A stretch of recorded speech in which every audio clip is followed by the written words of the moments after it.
நடிகர் கமலஹாசனின் மூத்த மகள் ஸ்ருதிஹாசன் இசையில் ஆர்வம் கொண்டவர்.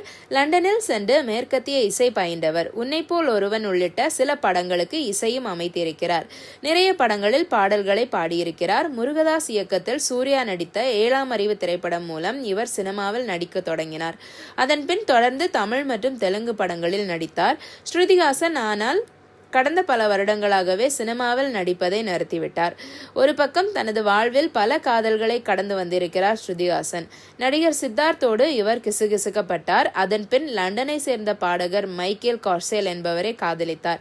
சில வருடங்களில் அது பிரேக்கப்பும் ஆனது. அதன் பின் மும்பையில் வசித்து வரும் சாந்தனு ஹசாரிகா என்பவர் ஓவியரை காதலித்து வந்தார். இருவரும் லிவிங் டுகெதரில் சில வருடங்கள் இருந்தார்கள். காதலுடன் இருக்கும் பல புகைப்படங்களை தன் இன்ஸ்டாகிராம் பக்கத்தில் பகிர்ந்து வந்தார் ஸ்ருதி. இந்நிலையில் தான் ஊடகம் ஒன்றில் பேசிய ஸ்ருதிஹாசன், நான் இதுவரை 6 முறை ஆழமாக காதலித்திருக்கிறேன். ஆனால் 6 முறை காதலும் கதைகளாக அல்லாமல் காயங்களாகவே முடிந்தது. ஒவ்வொரு பிரிவும் என்னை வேறுபட்டவளாக மாற்றியது. இப்போது அமைதியை தேர்வு செய்கின்றேன். இப்போதைக்கு தனியாக இருக்க தீர்மானித்திருக்கிறேன் என சொல்லியிருக்கிறார். இதை பத்தி உங்க கருத்து என்ன அப்படிங்கிறத கமெண்ட் செக்ஷன்ல சொல்லுங்க. நன்றி.